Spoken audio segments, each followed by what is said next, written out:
Chapter, और नए chapter का नाम है सरफेस केमिस्ट्री। प्रोबेबली ये आपका एनसीईआरटी का चैप्टर 5 है, चैप्टर 5 फिजिकल केमिस्ट्री के अंदर आएगा। ठीक है, सरफेस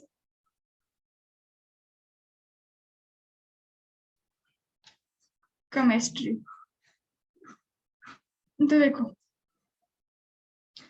सरफेस केमिस्ट्री क्या है, पहले इसको समझो। देखो, जो बाउंड्री और बल्क को सेपरेट करे उसको हम लोग क्या कहते हैं, सरफेस केमिस्ट्री। यानी ऐसे चीज की स्टडी जो क्या करता है, बाउंड्री, दो स्टेट के बाउंड्री और बल्क को सेपरेट करे। ठीक है, नहीं समझ में आया तो मैं लिखती हूँ, फिर एक बार एक्सप्लेन करूंगी। The study of the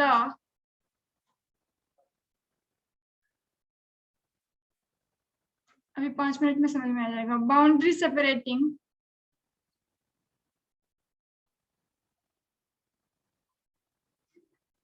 separating two bulk state और phase is called surface chemistry.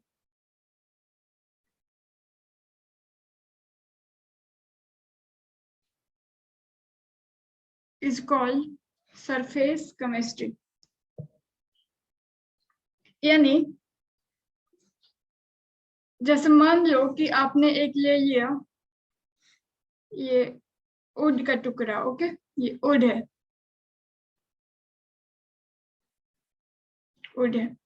इसको आपने क्या किया, 5 सेकंड के लिए वाटर में डिप किया और 5 सेकंड के लिए वाटर में डिप किया और फिर आपने वाटर से इसको रिमूव कर दिया।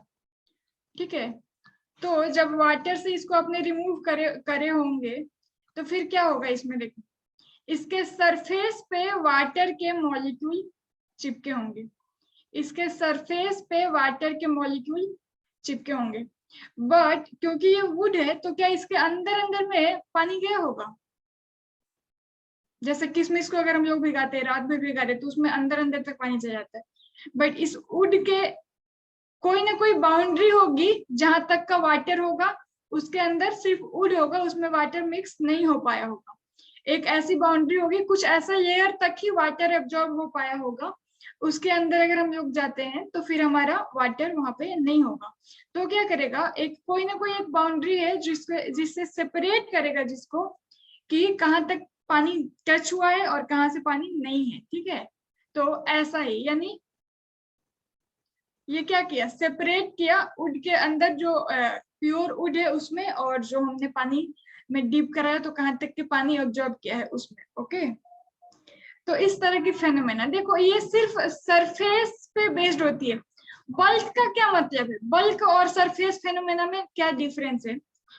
सरफेस फेनोमेना जैसे वुड को हमने पानी में डुबाया और उठा लिया तो वो क्या हो गया, सरफेस फेनोमेना। बट अगर आप स्पॉन्ज को डुबाते हो पानी में तो वो क्या हो जाएगा हमारा, बल्क फेनोमेना। सृष्टि नाम से आया है कोई एक मिनट, सृष्टि क्या एडमिट करना पड़ेगा। ठीक है, तो ये क्या हो जाएगा हमारा बल्क फेनोमेना। स्पॉन्ज को जब हम लोग पानी में डुबाते हैं, सपोज ये स्पॉन्ज का टुकड़ा है, इसको हमने पानी में डुबाया तो इसके अंदर अंदर तक पानी एब्जॉर्ब हो गया, तो ये क्या हो गया, बल्क फेनोमेना। ठीक है, यानी अंदर तक पानी एब्जॉर्ब हो रहा है।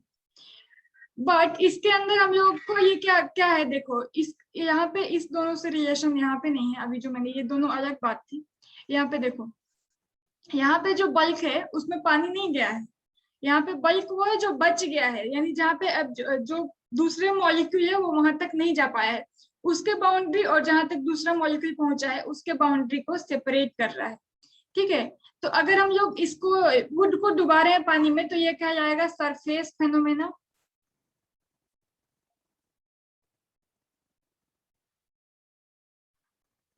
और अगर हम लोग स्पॉन्ज को पानी में डुबा रहे हैं तो ये कहलाएगा बल्क फेनोमेना, क्योंकि इसमें पानी अंदर अंदर तक जा रहा है। ठीक है, मैम जो वुड वाला केस था, अगर मैम वुड को मैम स्पेसिफिक टाइम के लिए पानी में डुबाए रहे हैं, तो मैम ऐसा नहीं हो सकता है कि अंदर तक मैम वो वाटर को सोक कर ले? हाँ सृष्टि, यहीं से स्टार्ट किया है। तो जैसे वुड को आप बहुत लंबे समय तक पानी में डुबाए रहोगे तो फिर वो बल्क फेनोमेना शो करेगा, बट फिर भी उसके कुछ कुछ अंदर तक बचे रहेंगे। लेकिन आपने एकदम ही लॉन्ग टाइम के लिए डाल दिया तो फिर वो अलग बात है। हमने बात इसके कर रहे हैं, डिप किया निकाला, इसका बात हो रहा है, या 10 सेकंड 5 सेकंड इसकी बात हो रहा है। अगर आप सालों या महीनों या 10 दिन ऐसे रख दोगे तो फिर कोई दिक्कत नहीं है, वो तो धीरे धीरे जॉब करेगा। डिपेंड करता है कि वो कितना स्ट्रॉन्ग वुड है। अगर बहुत ड्राई है तो फिर नहीं करेगा, ज्यादा नहीं है तो करेगा। बट हम लोग देख रहे हैं डिप किया, कुछ सेकंड छोड़ा, कुछ मिनट छोड़ा, फिर उठाया, वैसा। मैम यहाँ टू बल्क स्टेट्स क्या क्या है, अगर तो मैं वुड वाला एग्जांपल ले तो? एक सेकंड रुको।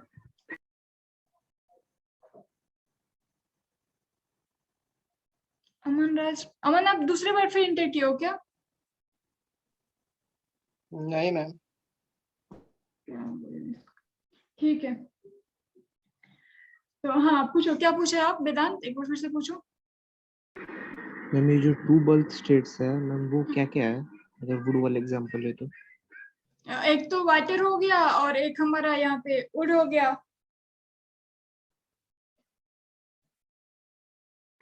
तो मैम जो दोनों को सेपरेट किया हुआ है, हम हाँ, उसी का वो स्टडी कर बाउंड्री रहे हो थे। गया, वो बाउंड्री, इसी इसी को हम लोग क्या कहेंगे, यानी ये पूरा जो प्रोसेस है इसको हम लोग क्या कहेंगे, सरफेस केमिस्ट्री। मैम समझ बाउंड्री नहीं आ रहा है। दो दो मैम कोई भी चलिए। चीज के बीच के, यानी अगर वो बल्क में हो या फिर जो भी हो, उसके बाउंड्री सेपरेशन के बीच में जो हम लोग बात करेंगे, वैसी फेनोमेना किसके अंदर पड़ी जाएगी, सरफेस केमिस्ट्री के अंदर। ठीक है, अब ये कुछ भी हो सकता है, ऐसा नहीं है कि हर बार पानी ही रहे, कुछ भी हो सकता है।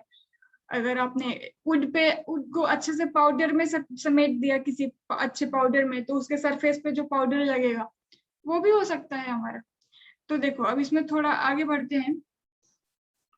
यानी यहाँ पे हमारे क्या है, बाउंड्री सेपरेशन पढ़ेंगे, सरफेस और बल्क के बीच में बाउंड्री सेपरेशन पढ़ेंगे। ठीक है, एक बार इसको आप लोग स्क्रीनशॉट ले लो। इसके अंदर अब कुछ आपको इंपॉर्टेंट टर्म पढ़ने हैं। देखो, फर्स्ट टर्म अब यो लिख लो, एडजॉर्प्शन। अभी हैंडराइटिंग अच्छी होने लगी है ना पहले से। एक एप्लीकेशन इंस्टॉल करना पड़ता है जो मैंने नहीं किया था, इसलिए ऐसा हाल आता है। देखो, आपको ना यहाँ पे दो टर्म समझनी होगी, एडजॉर्प्शन और एब्जॉर्प्शन। तो पहले एडजॉर्प्शन समझो। देखो, एडजॉर्प्शन क्या होता है, अगर हम लोग एक सब्सटेंस को किसी दूसरे सब्सटेंस में डीप करते हैं तो सिर्फ उसके सरफेस पे ही पार्टिकल्स चिपकेंगे, तो वो कहलाएगा एडजॉर्प्शन। ठीक है, इट इज सरफेस फेनोमेना। अभी जो मैंने सरफेस और बल्क फेनोमेना समझाया ना, उसी का ये स्पेसिफिक टर्म मिलेगा। It is surface phenomena in which a substance deposited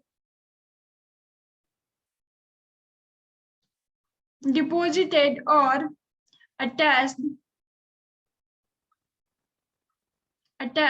on surface of another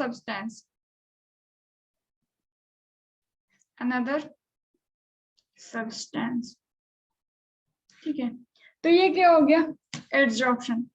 यानी जैसे अभी मैंने आपको बताया कि लकड़ी को पानी में डीप कर रहे हैं तो पानी सिर्फ लकड़ी के सरफेस पे चिपकेगा। अगर हमने साल 2 साल के लिए नहीं छोड़ा है, 10 सेकंड 30 सेकंड ऐसा हटाया है, तो ठीक है।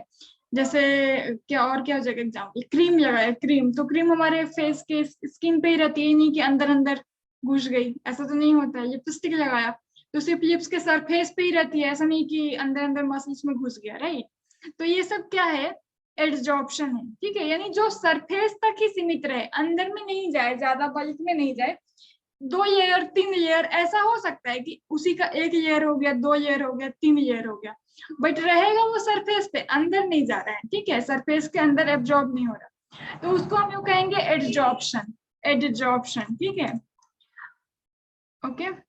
एक और टर्म होता है, जैसे देखो, और इसका एग्जांपल ना, अगर आपके पास चॉक का टुकड़ा है, स्कूल में अगर आप पढ़े होगे तो वहां पे देखे होगे, चॉक के टुकड़े को अगर पानी में डिप करते, इंक में डिप करते हो सपोज, तो जो चॉक का ऊपर का सरफेस है ना, सिर्फ उसी का कलर चेंज होगा। जब उसको तोड़ के देखोगे तो अंदर में व्हाइट ही रहेगा, या फिर जो भी उसका ओरिजिनल कलर है सेम ही रहेगा, ठीक है।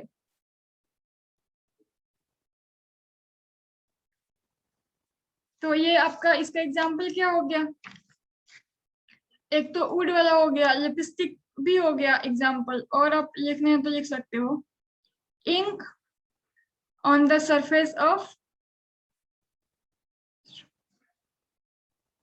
चॉक, ठीक है, चॉक सरफेस। अगर इंक को हमने डिप करके निकाला है, सॉरी, चॉक को हमने डिप करके निकाला किसी भी टाइप के इंक में, तो उसके सरफेस पे चिपकेगा, अंदर अंदर तक नहीं जाता है, ओके।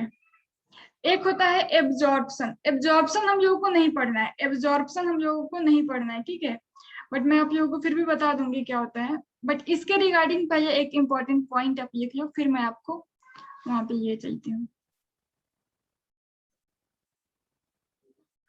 आपका देखो, the energy of the molecule on the surface is more, and surface energy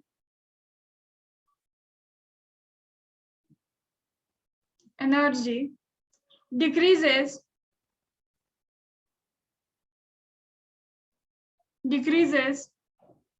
due to adsorption.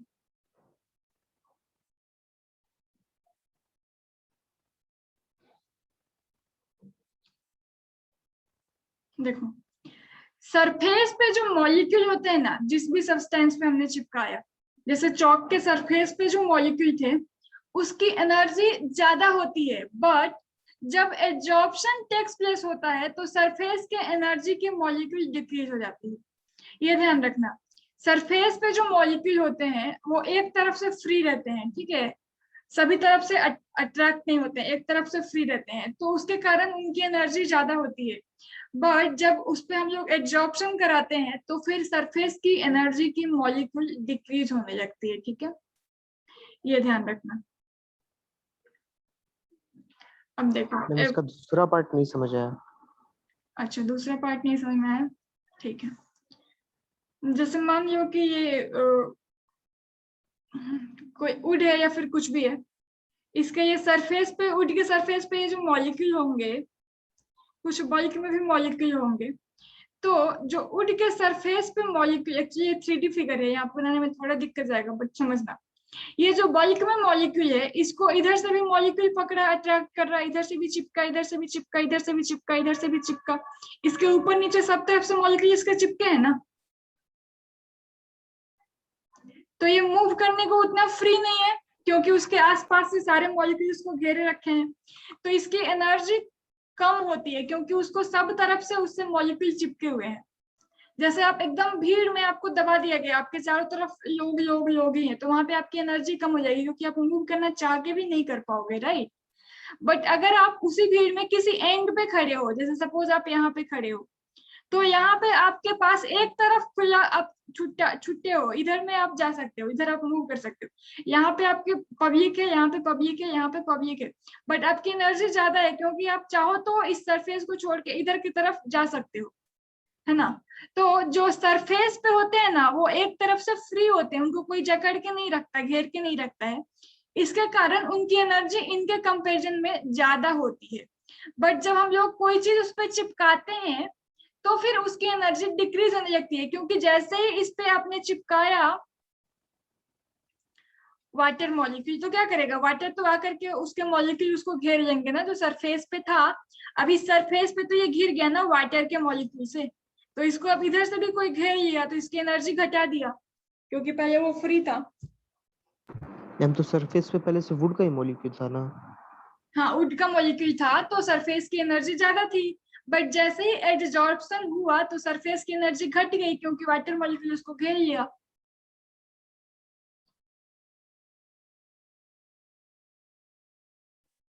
Okay. Okay ma'am.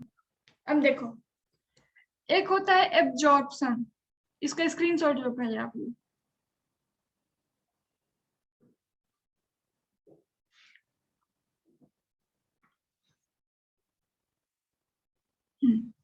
तो देखो, एक होता है आपको एब्जॉर्प्शन,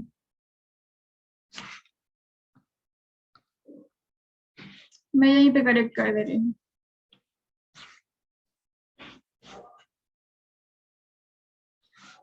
ये सब मिटा दो, तेज लड़की।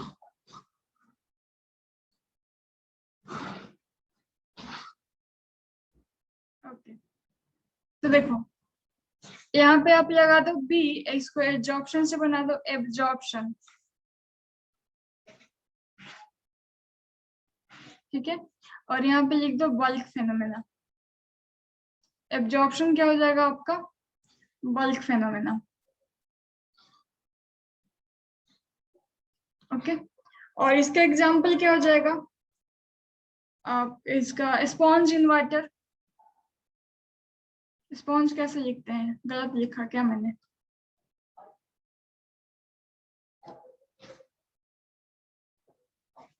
स्पॉन्ज इन मैम वाटर। इसमें भी यही होगा, a substance deposited or attached on surface. नहीं, it is a bulk phenomena in which a substance. वही कैसे होगा, मतलब खुद का दिमाग नहीं है, थोड़ा खुद से सुधारो, सब मैं ही बता दूंगा, मिटाना पड़ेगा, तो मैं पूरा ही लिख दे रहती।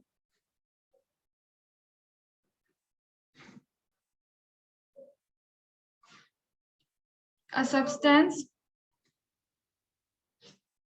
it is a bulk phenomena in which a substance enters into the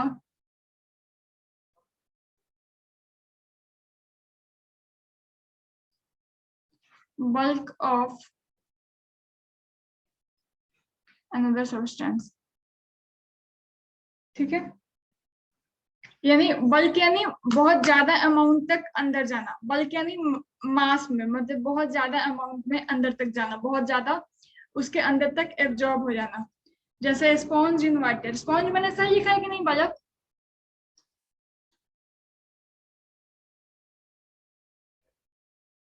हाँ बहुत तेज।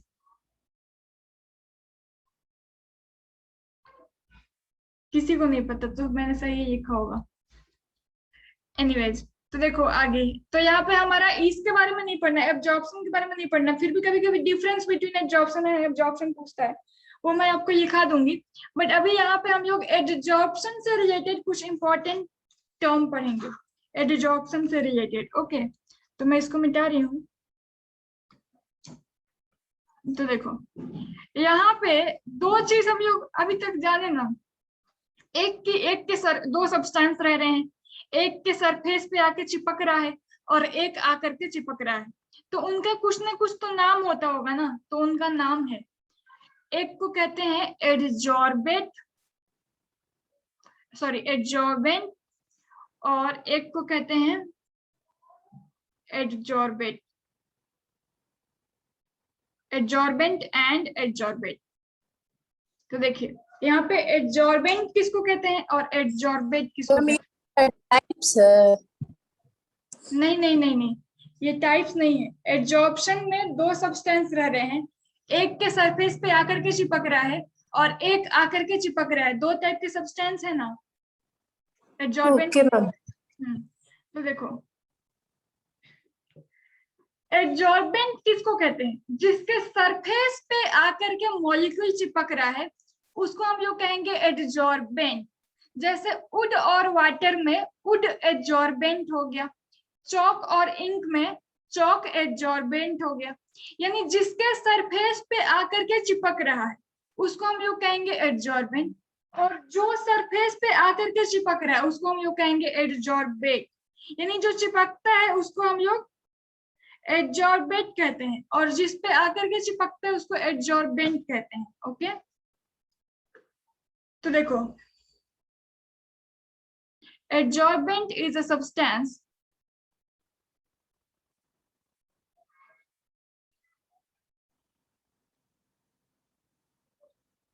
adsorbent is a substance on the surface of which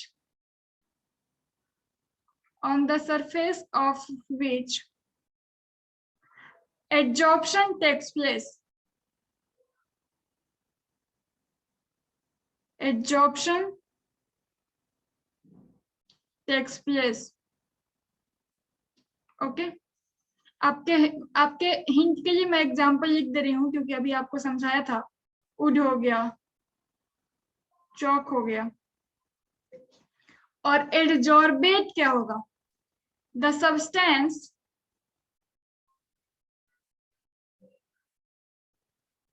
on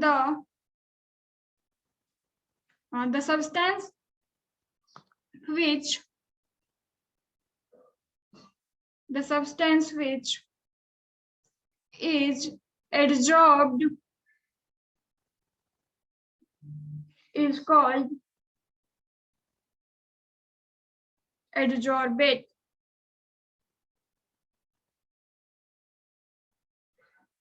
क्या हो रहा है? Is called adsorbate. ठीक है, मतलब क्या, और इसको दूसरे भाषा में क्या कहीं कहीं पे लिखा रहता है which concentrates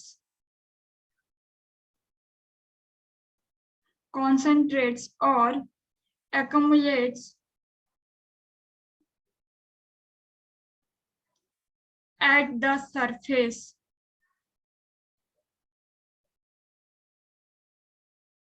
At the surface. Okay, यानी जो आकर के चिपक रहा है या फिर सरफेस पे जिसका कॉन्सेंट्रेशन बढ़ रहा है या सरफेस पे जो एक्यूमुलेट यानी जो जगह ले रहा है उसको हम लोग क्या कहेंगे? एडजॉर्बेट। और जिस पे चिपका उसको एडजॉर्बेंट। ओके, बेंच पे क्या करते हैं? बैठते हैं, राइट? तो बेंच पे क्या होगा? मैम ये एडजॉर्प्शन के मैम टाइप्स हैं मैम। नहीं, एडजॉर्प्शन के टाइप्स नहीं है, एडजॉर्प्शन के अंदर की ये टर्मिनोलॉजी है, उसके अंदर के कुछ इंपॉर्टेंट टर्म है जो चैप्टर में यूज होंगे।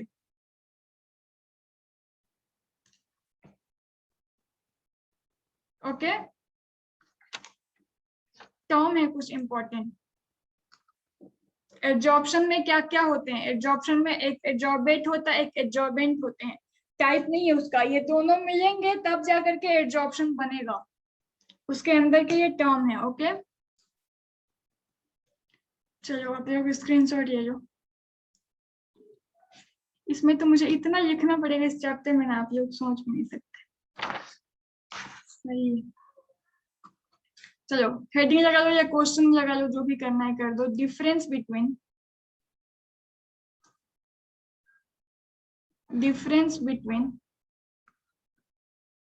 adsorption and absorption. Difference between adsorption and absorption.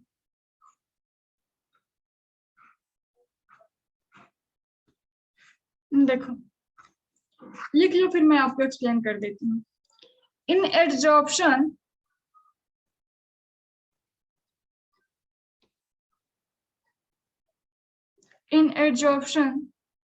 the concentration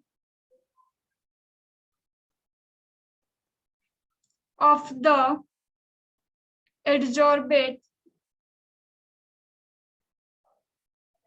क्या मैसेज कर रहे हो? हाँ सृष्टि फिजिकल का है, देर से आओगे तो यही होगा, समझ नहीं आएगा। द की कहाँ का है? The adsorption, in adsorption the concentration of adsorbate increases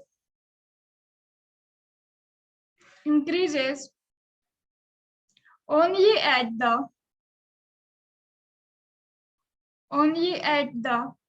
surface of the adsorbent.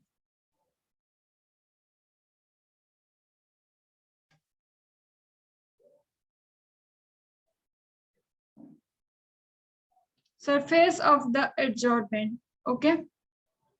While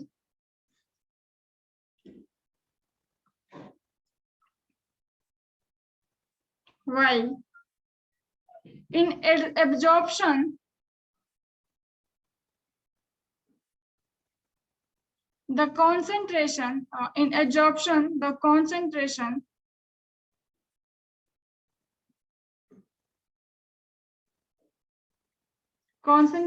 is uniform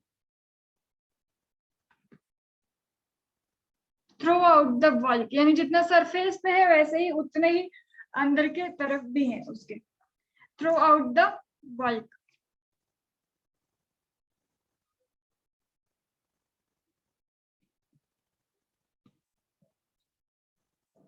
bulk of the solid, okay, क्योंकि ये लिक्विड में तो पॉसिबल नहीं है।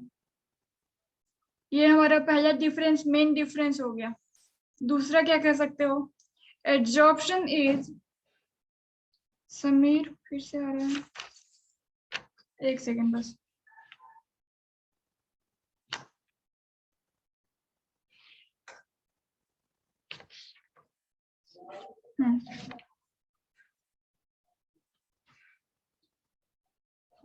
Adsorption is surface phenomena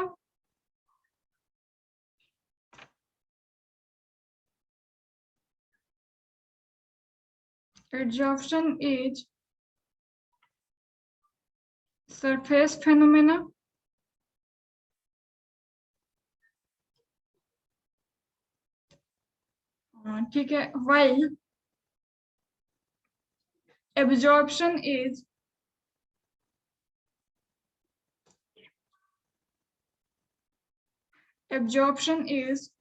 bulk phenomena। Phenomenon लिखते हैं इसको, फेनोमेना नहीं लिखते हैं, फेनोमेनन, ठीक है, लिखते हैं फेनोमेना भी कहीं कहीं। For example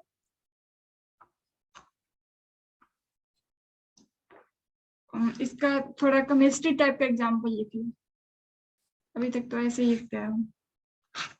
water vapour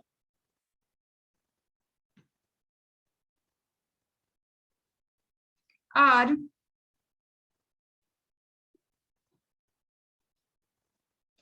absorbed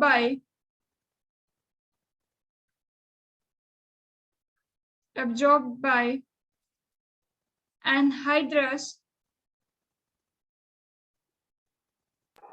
absorbed की absorbed absorbed by anhydrous CaCl2 calcium chloride, but adsorbed by silica gel। CaCl2 एक टाइप का सॉलिड है जो क्या करता है, कैल्शियम क्लोराइड वाटर पेपर को बल्क में एब्जॉर्ब कर लेता है।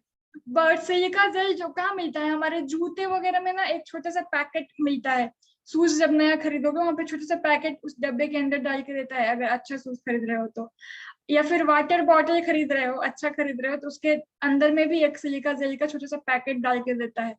लिखता है इसको खाए नहीं, ये पॉइजनस है, उसका काम यही रहता है। उसमें क्यों डाला जाता है जूते में या फिर बॉटल में, ताकि उसमें फंगस ना लगे, उसमें जो भी मॉइस्चर है ना वो उसके सरफेस पे एब्जॉर्ब होते जाता है सिलिका जेल। तो इसीलिए ठीक है, जितने भी मॉइस्चर हो, और मॉइस्चर नहीं हो तो फिर वो खराब नहीं होगा शूज वगैरह में, या फिर उसमें फंगस नहीं लगेंगे। तो इसीलिए तो सिलिका जेल क्या करता है, उसमें एब्जॉर्प्शन होता है, और कैल्शियम क्लोराइड में एब्जॉर्प्शन होता है वाटर वेपर का। बोलो, ये समझ में आया? कोई दिक्कत नहीं? इतना बढ़िया लिखा दिया, क्या दिक्कत होगा? ओके थैंक यू, मैं मिटा रही हूँ इसको।